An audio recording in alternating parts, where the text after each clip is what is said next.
Good morning and welcome to the Lakers Lowdown. I'm Anthony Irwin. Today on the show, well, the Lakers lost to the Clippers without LeBron. Not all that surprising. The starting lineup for that game, given some of the matchups, somewhat surprising. The entirety of the news, basically all of today, if you guys are watching or listening live, / yesterday, if you guys are listening in pod form, totally surprising. There's a ton to get to here, whether it's about this Lakers game or about the goings on around the league or what the Lakers are getting ready to do here in the trade deadline that is moving way too fast and nobody can really keep up with it. There is so much to talk about. Let's dive on in. We'll start with the game, though, as the Lakers lose to the Clippers. 127 to 116 was the final. The Clippers, look, they were at basically full strength without Zubats as the only kind of noticeable or notable absentee or whatever absence. The Lakers obviously missing LeBron James as they are trying to kind of stay ahead of his health for this season. It was an ankle thing, but it was really framed as precautionary here. And look, he's been on the injury report all season with, being questionable for whatever it is, a variety of maladies. Kind of feels like the Lakers and LeBron and Clutch kind of gaming the system so that he can sit in a nationally televised game. But regardless, whatever it is to get him ready and available for the playoffs, that's all that really matters. And like, also, to be frank, Rui Hachimura has typically played well enough in LeBron's absences and just kind of offering for most of the game a decent enough fill-in. It's when you get late in the game and you don't have LeBron as the engine to your offense where the Lakers really tend to struggle, and that was the case here tonight.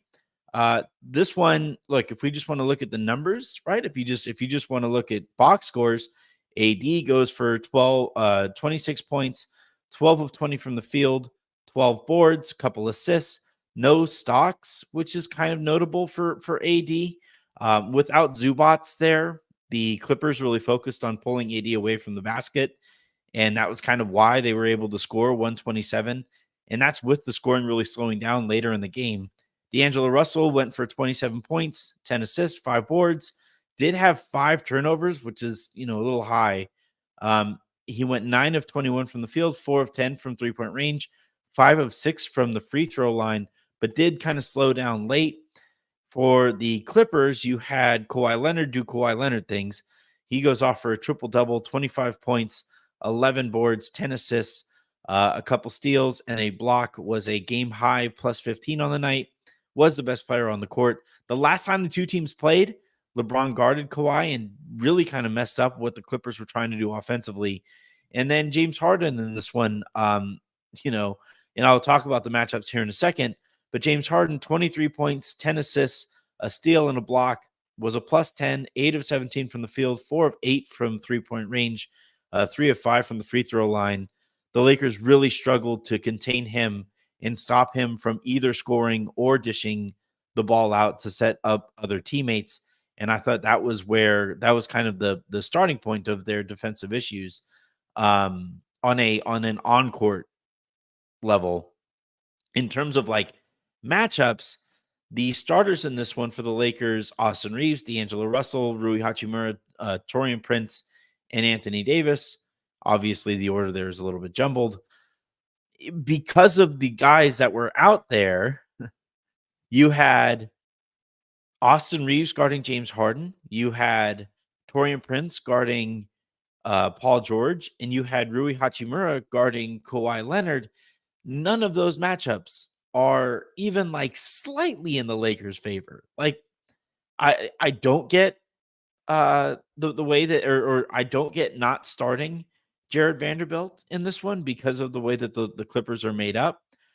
You would want to take out or at least slow up one of James Harden or Paul George in that spot. That was kind of interesting.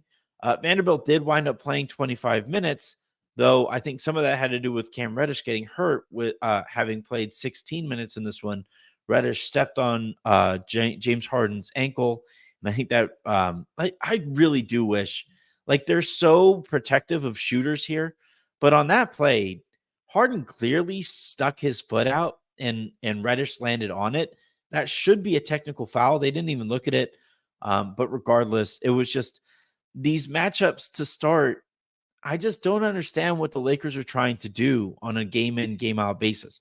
Sometimes they're focusing on continuity, sometimes they're trying to match up. It doesn't seem like they're matching up at times where it seems more opportune to match up. It doesn't seem like they're trying to remain focus on continuity at times where you have an opportunity to focus on continuity. It's just so jumbled. And, I talked to Jovan Buha about it in the lounge earlier today, and we talked about some of the players' frustrations here. And it's about like the lack of coherence when it comes to fulfilling goals on a night by night basis, on a day by day basis. And I thought this game was another example, and gets added to a very long list of, all right, this is what, like, it feels like this is a game where you match up with the Clippers and you try to make that work. You match up with their physicality, you match up with their athleticism, you match up with all of the wings that they throw at you. And no, the Lakers instead basically run, an undersized lineup, and that just kind of lends itself to the strength that the Clippers bring in. But yeah, it was an interesting game. You also had, Justin is talking about Darvin's son. It looked like he wasn't going to close, but then he came back with 3 minutes and 45 left to go in the game. And like, yeah, it's just even that. Like, what are you expecting to get out of a player putting him back into a game with less than 4 minutes to go? Like, you're hoping that this player just quickly ramps up, gets like used to the rhythm of the game, and then it makes it work. But that wasn't actually how that played out. So yeah, it was an interesting game. It was, I thought, a poor set of decisions that led to that starting group. And no, I don't think it was the reason that the Lakers lost. But when you look at the rhythms that Kawhi, Paul George, and even and especially James Harden had throughout the game, like, of course they had those rhythms. You basically get to extend your warm-ups with the guys that are guarding you. James Harden has a huge size and physicality advantage over Austin Reeves. Paul George has a huge athleticism and length advantage over Taurean Prince. Kawhi Leonard has a just about every advantage offensively over Rui, who was trying to guard him. And like, you could say, well, sure, AD is out there. Maybe AD takes Kawhi. You want AD guarding Kawhi at the very beginning of the game, knowing he would have to do that he was going to have to do that at the close of the game too. It was just, again, it's just, and we'll talk about some of the goings on around the league later in the game, or later in the show. But again, I just don't think. And Tyronn Lue was trying to give praise to Darvin heading into this one.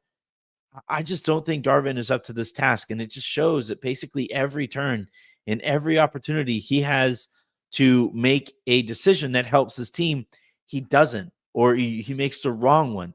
And this was another example of that. I also should point out here that Austin Reeves, who plays 34 minutes, he finishes with 12 points, 5 of 14 from the field, couple boards, 5 assists, couple steals, was a -8. Pretty, the -8 kind of falls in line with the rest of the starters. But we are starting to see the types of matchups that Austin struggles with. And it's a lot of the types of teams that the Lakers are going to face here in the playoffs. So if it's basically anybody with athleticism and length on the wing or on the perimeter who can guard Austin, he has really struggled in those spots.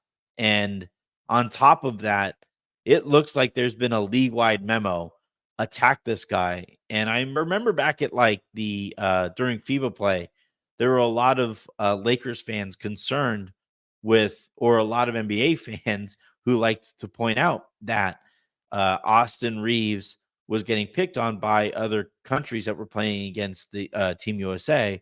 And, a lot of accounts, um, especially those affiliated with the Lakers directly, were saying, "Oh, it's not worth worrying about Austin getting picked on defensively, and he'll do better when he has Anthony Davis to back him up compared to Jaren Jackson Jr.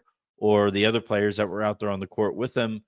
But I do think at this point in the season, we can actually say that teams, for a couple of reasons, are really going out of their way to attack Austin. One, he is at a physical disadvantage against basically any elite scorer in the NBA. That's just the reality of the situation. And I don't think Darvin has done enough to, pre-rotate or provide some extra help to Austin in those spots. So that's one thing. The other thing is that, when he was on Team USA, um, if he got played off of the court, fine, whatever. Like Tyrese Halliburton was playing really well in that one. Anthony Davis or Anthony Edwards playing really well there as well. With the Lakers, though, if Austin gets played off of the court, that's one of your like 3 or 4 best players who you're concerned about defensively. And, he has to play really, really well offensively to make up for it. And it's smart that that their opposing teams are doing this basically to make Darvin really think long and hard as we get later in the season, as we get into the postseason, about how to provide some support so that Austin doesn't hurt you as much on that defensive side of the ball. And look, I am not going to cape for him. I don't know what the kids say. Like, I'm not going to give bail to Austin. I do think he does need to be better defensively, and he has taken a step back on that side of the court. But I also think that given the amount of length and athleticism and versatility out there on the Lakers roster, that it shouldn't be this easy to pick on this guy and not have any extra help provided to him via pre-rotations or, mid-play rotations that would kind of, help put a band-aid on the issues that Austin, that come with playing Austin in these spots offensively. And I understand the frustration, especially as it keeps on. I've been reporting this all along, and it is very widely reported that it would take a superstar for the Lakers to feel comfortable moving Austin Reeves. While we do see D'Angelo Russell playing well, and his name keeps on getting thrown out there in trade talks. But I also think, like, if you're going to get angry at the Lakers for holding back on Austin in these negotiations, then you should also wonder why teams are want Austin more than they want D'Angelo Russell. And I don't see enough people kind of asking that question as a follow-up to, well, just put Austin in there. Go get DeJounte Murray and have him play next to D'Angelo Russell. Austin is held in higher regard around the league than Russell. And the fact that the Lakers feel the same way about him, I don't think should really surprise anybody. It's because of the contract. It's because I think Austin is a little bit more flexible on the basketball court. Offensively, I don't think there's a big difference defensively between the two. If Austin wasn't out there, teams would be picking on D'Lo, and teams have historically picked on D'Lo in playoff runs to the extent that he has had to be benched by Brooklyn and then by Minnesota and then last year by the Lakers. So this notion that, like, oh, Austin's terrible defensively, he should totally be in these trade talks instead of D'Angelo Russell. I don't think you've watched D'Angelo Russell play defense his entire career. So, yeah, I just think it's where the Lakers currently find themselves. And I know Jesse is asking, what's the latest on Murray? I promise I will get to it later here in the show. But if you're looking at D'Angelo Russell and you're looking at Austin Reeves and you're looking at this game, I think it kind of highlighted a lot of the issues with both players. D'Angelo Russell looked great early in the game. And then when the Clippers defense really zeroed in on him, struggled. Austin Reeves really struggled throughout the game with the physicality on both ends of the court, because the Clippers are like a ton of like incredible athletes cloned to specifically give players like Austin issues out there on the court. And when you don't have LeBron James steering and being the kind of engine to the defense, the end of that game is really going to is what those games are going to typically look like. So frustrating game, frustrating loss shouldn't be all that surprising. And I do think it's worth further focusing on Austin and D'Lo as we go into these last couple weeks before the trade deadline. All right. I know that the topic over there on the right says trade deadline latest, and we're going to talk about that. A quick reminder, please do subscribe to the show. Please like this video, get your comments in and all that stuff as well. I appreciate all of that. The channel has really grown of late. We had 500 people watching Jovan and me talk earlier today. So you guys have been absolutely incredible. Let's keep that thing rolling. But as far as the latest goings on around the league, I can't help but kind of chuckle at TNT and CNN, both Turner products, I believe, really kind of fumbling this Doc Rivers report where so Adrian Griffin gets fired. Apparently, Doc Rivers had been consulting with the Bucks earlier this season and did like the Magic Johnson thing where his like consultation and his advice was like, fire that guy and bring me in. Solid advice for job security and job promotion by Doc Rivers there. But so mid game, you had TNT's broadcast team, Adam Lefkoe, saying, according to CNN Sports, which I didn't even know still existed, to be frank. According to CNN Sports, Doc Rivers has been named the new head coach of the Milwaukee Bucks. And you're looking at it, everybody watching was like, what? Shams hadn't tweeted about it. Woj hadn't tweeted about it. Nobody covering the Bucks had tweeted about it. I had it. No, I'm kidding. It came completely out of nowhere. And yet you had TNT still running with it. Fast forward to the end of the Lakers game, and you had Chris Haynes, who was employed by Turner, saying, yeah, kind of like whispering, like, hey, by the way, there is no actual agreement. And as he's tweeting that report out, you have Candace Parker and Jamal Crawford and Shaq and Lefkoe like talking about Doc Rivers as the new head coach of the Bucks. Whole scene's a mess. And how that all played out is something I'm really fascinated by. One funny thing, as I tie this back to the Clippers, over the course of the day, I had been getting texts, whether it was from people who know what I do for a living, and then also some league people wondering, hey,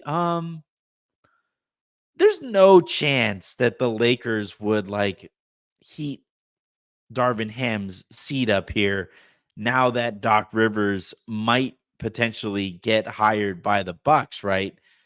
And to which I would say no. I haven't heard anything like that. You might get a report like that from like Doc's people to try to up the offer from Milwaukee.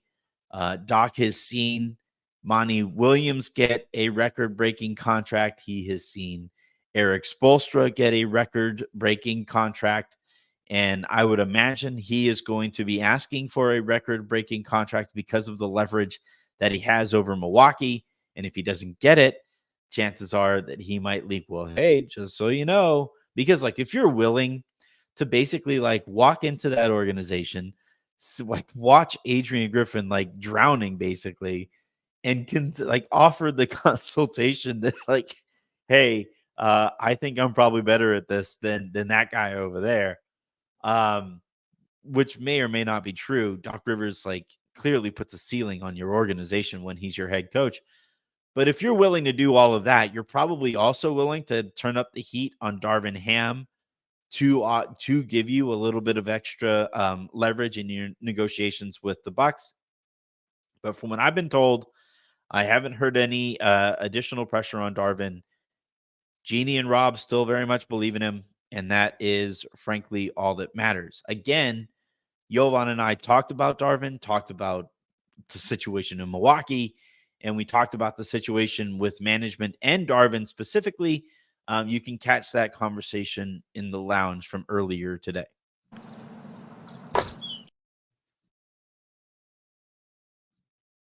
Apologies. Let's talk about the trade deadline, though. Earlier today, we thought the biggest news of the day was going to be Terry Rozier being traded from the Charlotte Hornets to the Miami Heat. He goes to the Heat for a lottery protected first in 2027, which becomes fully unprotected in 2028 should it not convey in 2027. The Heat send also Kyle Lowry to Charlotte. Lowry had a big expiring. So it seems like right now the going rate for starting point guards in that ilk of Rozier, Murray, I think, is a better player. So they'll probably get more for him than Charlotte got for Rozier. Brogdon also in that kind of grouping as well. A lot of people are starting to try to lump Tyus Jones into that grouping. I wouldn't necessarily put him there quite yet. I think he's been a very, very, very good. He's overqualified, I think, to be your backup point guard. I think he's underqualified to be a starting point guard on a good team. So I wouldn't quite lump him in there. I wouldn't give up a first rounder for Tyus Jones personally. So even though I know Washington is hoping to receive one for him. And yeah, so what I've been told as it pertains to the Lakers after the Rozier deal, one, the Lakers and I think teams around the NBA, and this isn't specifically reporting about the Lakers. I'm saying, people I've talked to around the league who work for various teams have all said, yeah, this trade deadline is moving way too fast. Like the OG Anunoby trade happened weeks ago. Pascal Siakam, he gets traded last week. Terry Rozier gets traded now. There are a couple, like 2 weeks and a half to go before the deadline. And I think teams around the league are kind of like, what? We don't normally start making these like having actual serious conversations till like next week sometime. What are we doing making like decisions now? And I, so the reaction around the league was kind of like, come on, can we slow down a little bit? But I do think that this might be the new norm, at least for this season, where you have so many teams. Jovan made this point again in the lounge earlier today. You have so many buyers, and you have so few sellers that those buyers are basically saying, look, we could hold out and maybe get some extra protection on that first round pick that we are sending out. Or we could hold on to like an extra prospect here or there or something like that.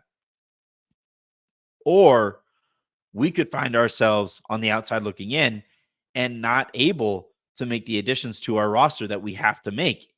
And I think those buyers are taking advantage of that, where they can set a higher price and they can know, yes, somebody's probably going to be desperate enough to meet that price. Now, I think Rozier is a great fit for Miami. He's going to I think he's going to do really, really well there. I'm a little nervous about how small their backcourt is in Miami, but Eric Spoelstra is such a great coach that I think he'll find a way to kind of paint over some of those issues. As it pertains to the Lakers, though, if you're the Hawks, you basically say, all right, Rozier's 2 years older than Murray, has more, has some injury stuff in his background. He got a pick that could be unprotected in 2028 and a big expiring to offer us some financial flexibility on a team that we know isn't going anywhere and a core that we know isn't going anywhere. You're gonna have to raise the cost. That was the price of the brick just went up, right? And now the issue with their stance being that is just based off of leaks and based off of some of the whispers I'm hearing out there. They haven't been over the moon about some of the trades that the offers that they've been getting outside of what the Lakers have offered with D'Angelo Russell. And I think as a result of that, you've seen them leak. Hey, by the way, Milwaukee came calling. think they were probably a little pissed that the Sixers keep on signaling that they aren't in the DeJounte Murray sweepstakes. The Knicks already have a bunch of small guards, and I think their focus right now is Bruce Brown. So there just aren't very many offers right now for Murray. And I think from the Lakers' perspective, it makes some sense to keep on pushing D'Angelo Russell as the centerpiece of this trade, so long as you can find a third team willing to take him on. So, in terms of like the latest on Murray, it's very much the same stuff.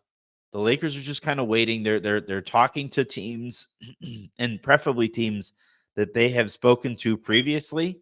So Washington fits this bill. They made a trade last year with Orlando, the Mobamba deal.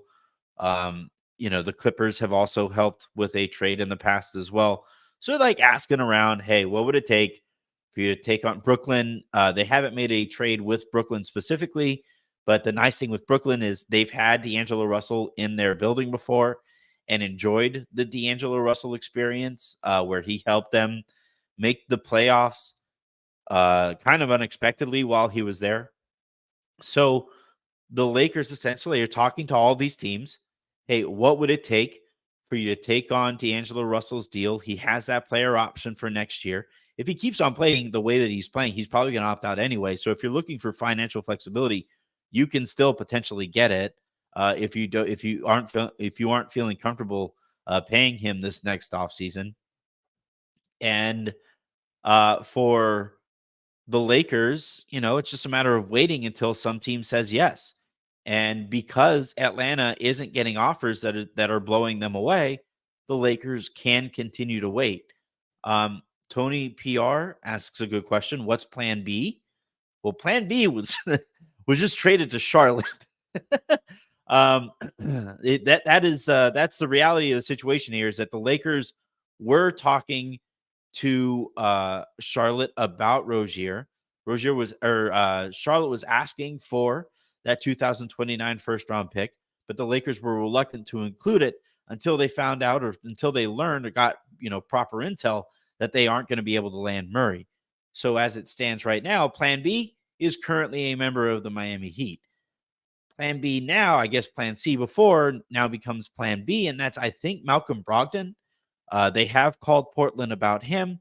Portland is also asking for a first rounder for Malcolm Brogdon. He has this year and next year remaining on his contract. And, he has, I think, 40. So between this year and next year, I think he's making $45 million. So he has another year on it for $22.5 million next year. The Lakers, in that instance, like, you could technically, I guess, trade Gabe Vincent and like Rui, because Portland, from what I've been told, is not interested in D'Angelo Russell. So if you send out Vincent and Rui, maybe Jalen Hood-Schifino, and you see what kind of protections you can put on that 2029 pick. If Murray doesn't pan out, then you could see what goes on there. But I don't think the Lakers are interested in trading 2029, that first round pick in 2029 for Malcolm Brogdon. So that's where, like, if things fully fall through with Murray, they would start up those conversations with Portland. And I don't think that they would move that 29 first for Brogdon, not just because, like, I wouldn't do that either. But on top of that, they would look at the opportunity cost and say, well, if we move 29 for Brogdon, that means we only have 2 first rounders to potentially move this upcoming offseason. And I think they would rather hold on to that third first round pick to see what kind of player they can get on draft night this year, compared to, a marginal and, by the way, injury prone upgrade with Brogdon. So, yeah, we'll kind of see there. They apparently, Dave McMenamin and Adrian Wojnarowski have been reporting that the Lakers have been in talks with Toronto for Bruce Brown. That is an interesting fit. If they do that, I would hope that it would be Trent's deal going out the door and not Russell's, because I think Brown is a lot of things, but I wouldn't consider him a primary ball handler. And if you're trading D'Angelo Russell, think you have to bring back a primary ball handler, given what we've seen from Austin this year. So that is another thing that the Lakers are looking at doing. They are already kind of I don't think we'll get a decision on this, in the near future, but they are kind of looking over at Charlotte just to see, like, all right, you got Lowry, you got Hayward, like, are you going to start buying these guys out? Can we get those guys in sooner rather than later? Those are things that they're going to be looking at as well. I also would probably predict that they find a home for Jackson Hayes, not just because they wouldn't want to pay or be on the hook for that second year player option that for some reason they offered him, but also to open up a roster spot and maybe use that roster spot on, I think they already have their eye on Gordon Hayward, and they're looking for that. But I think they would also like to have an extra roster spot for Kyle Lowry. And if they're able to do all of this and duck far enough under the luxury tax to bring those guys in after their trade activity and stay under that luxury tax and reset their repeater tax, then I think they would consider that kind of the best financial outcome here. Maybe not the best personnel outcome, but the best financial one. So we'll see what all of that looks like as it comes into clearer view. But I do think, and my last kind of macro takeaway here, I've already said it on the show, is with how quickly this trade deadline has been moving, the Lakers are very cognizant of, oh shit, all right, I guess we don't have Rozier as an option anymore. And as more point guards maybe potentially leave the market, they don't want to be left on the outside looking in, um, because I think they're reluctant to really rely on D'Angelo Russell. At the end of last year, there was some question about like his availability down the home stretch when the Lakers were fighting to get into the playoffs. They saw him get played off of the court in the Western Conference Finals. Yes, we have seen him reach some pretty high highs of late, but we've also seen him over the course of the season hit some pretty low lows. And I don't think anybody in the Lakers organization believes he's going to keep playing like this here moving forward. And there is some real question as far as whether he'll be able to remain playable throughout a playoff series, given what we have seen from him throughout his career, not just as a Laker last year, but throughout his career. So, and on top of all of those things, he has a player option. And so if you miss these opportunities to bring in a Brogdon and bring in a DeJounte Murray, and then you have D'Angelo Russell potentially opt out and become an unrestricted free agent this next year, you lose that asset for nothing. So I do think that it is still more likely than not that Russell is not a Laker after this trade deadline, and it's for all of the reasons that I listed. So again, there's a lot going on here. The Lakers have a lot of a lot of assets and concepts that they're juggling, and a lot of paths ahead of them that provide them different options. But as it stands right now, I do think that the amount of noise about what the Lakers are considering doing, and I'm told that they resumed those talks with the Hawks over the last few days or so. I do think the amount of noise of what the Lakers are getting ready to do is probably going to hit an uptick over here over the next few days. I have a couple seconds here before we get out of here, so I'll go ahead and scan these comments to see what other questions we have here. I answered about the latest on Murray. Let's see. Brandon Oameng, I think I said that right. Starting lineup makes no sense at all. All offense, no defense, all on the bench. Also, what's going on with Reeves? I do think that like teams have kind of figured out how to really affect him, and it's with physicality, it's with athleticism, it's with size on the perimeter, and I think he's going to have to learn to find a way to get through those things. And I think, and this is why, D'Angelo Russell or bringing in a player who can be your primary ball handler is so important for Reeves, because if Reeves is your like third best player out there, There's a bit of a ceiling there, I think, offensively because of how he gets impacted by defense that is that physical and that focused on him all game long. But if you have him as like your, your kind of fourth option who wavers anywhere from second to fourth option over the course of a game, maybe even sometimes a primary option, that is where, the Lakers, I think, feel a little bit more comfortable with Austin right now at this stage of his career. And I think I would probably agree with that. Um, let's go here. Average dad. Can Rui be moved in a trade for Bruce Brown, especially if they think they can get Gordon Hayward? That's a great point. As far as like if the Lakers, and now look, I'm not gonna get anybody in trouble here, but these conversations take place where you do some back channeling and you kind of wonder, all right, if Hayward gets bought out, how likely is it? What is it he's looking for? Is he looking for opportunity? Is he looking for extra money? Is he looking for an opportunity to win?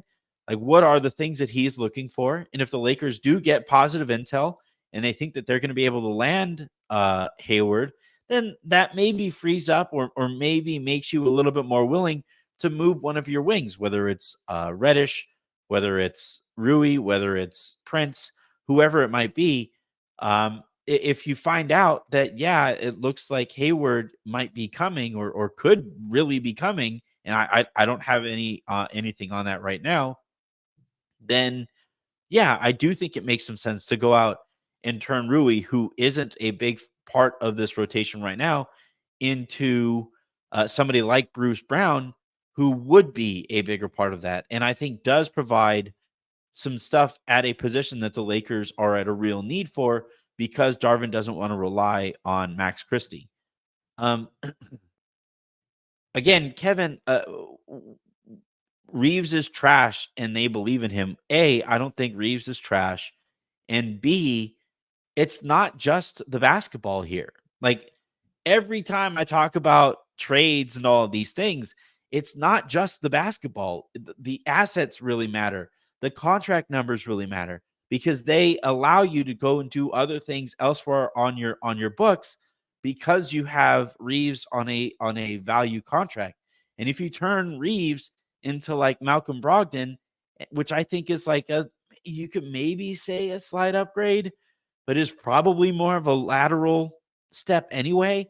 And the crux of that trade is like, yeah, you turned Reeves at 12 million bucks into Malcolm Brogdon at 20 million bucks.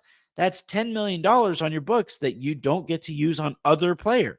So that like when people have these conversations about Austin and ignore the contract aspect of this, I tend to get a little annoyed, even granting that I do think that Austin's season this year, for a variety of reasons, has been somewhat disappointing. Why didn't Wood play the entire fourth quarter? Just curious. Asking me to explain what Darvin Ham does is like asking me to explain what is on my 1-year-old's mind. that's just where we kind of find ourselves. Lakers Nation, can D'Lo be extended right now? If so, I say extend him on a 3-4 team-friendly contract and just take it from there. Well, that requires him to be interested in doing that too. And one of the things that Jovan and I talked about today is what his would he feel any reluctance towards doing that, given how things have gone between him and the organization prior. I wouldn't hold it against him for saying, wait, you traded me once. You brought me back on a bit of a discount. After you brought me back on that discount, you tried to trade me immediately after bringing me back on that bit of a discount. You've tried to trade me all year. In an interview that he had with Chris Haynes earlier tonight, he called his name being out there in trade talks humiliation. So it requires him being interested in signing that team-friendly deal, which I don't think he would be particularly interested in doing. And then on top of that, too, is like, do you really want to commit to D'Angelo Russell? Like, I know that he is playing really well right now, but I have also watched the chasms between the peaks, and they're terrifying. And if they happen as they did last year in the playoffs, you have a $20-ish million player who was not playing. Again, I, I like D'Angelo Russell. I am legitimately rooting for this guy. But last year in the playoffs, he was not playable. And the opposing coach in the Western Conference Finals announced it at the beginning of the series. He was like, yeah, we're going to take this guy out of the series, and it's just not going to happen. Or this guy impacting the series is just not going to happen. And guess what guess how that wound up playing out? So I understand where people are coming from, but I am also nervous to commit to this guy here moving forward because those valleys in between those peaks are pretty freaking bad.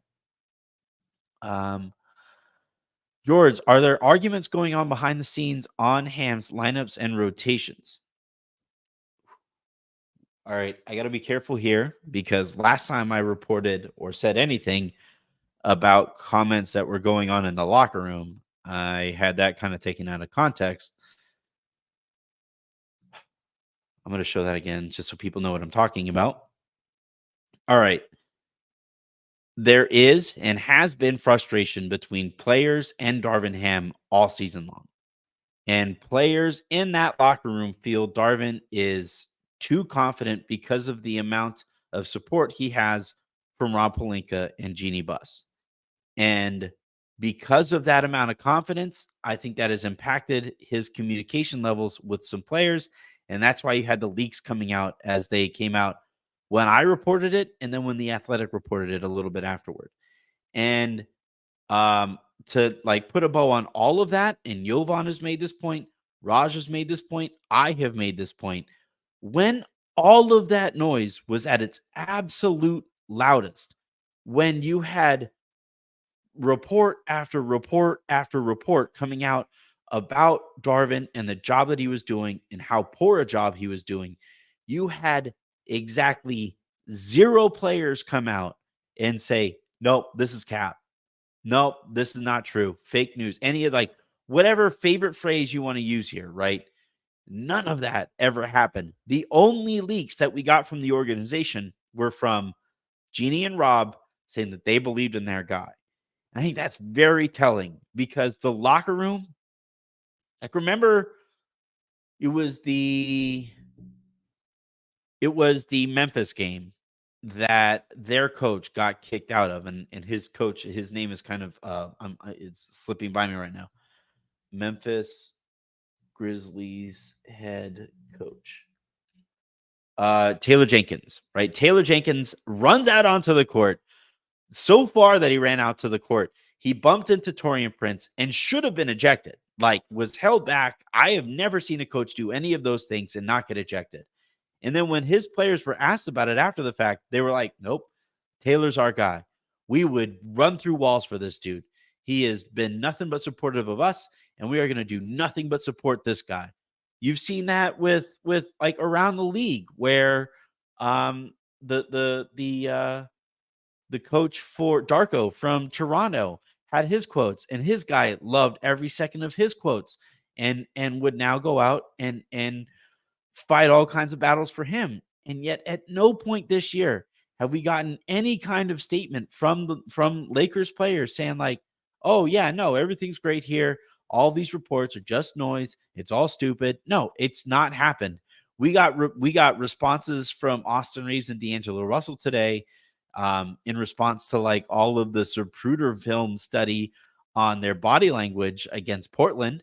And we got that, and they made sure to clarify that, but they have at no point clarified or and even if it was like on topic, if they were asked about any of those things, it was like, oh, you know, I think LeBron's response to it was that he's trying, Darvin is trying, and that's about it.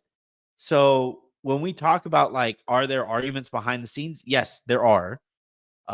Because there are even the best of circumstances, like in professional sports, where you have like all of that machismo and all of those alphas and like type A personalities, competing against other teams and competing in some cases with each other for opportunity, you're going to have emotions raised. So that's what happens under the best of circumstances.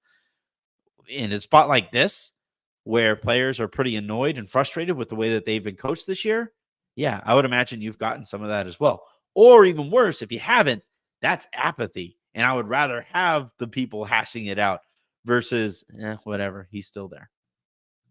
All right. I think that is going to do it here for this episode of the Lakers Lowdown podcast. Shouts to everybody who would continue to come out and support us. I really, really appreciate it. Please do hit that subscribe button right underneath this video. Like this video, like all of our videos, all of that. Comment away, and participate in the show. We have another fun one tomorrow, as Brad Rowland of Locked On Hawks is going to come on here and try to explain to me why the Hawks are doing any of the things that they're doing. So you're going to want to tune in for that. And then Thursday, we have a fun episode with Jake Fisher of Yahoo Sports, who always has a ton of great intel as well. And then Friday, we'll do the happy hour to round out the week. So until then, and until the next time you guys hear from us, I'm Anthony Irwin saying have a great rest of your day. Make somebody else's, and I will talk to you mañana, hopefully with a voice.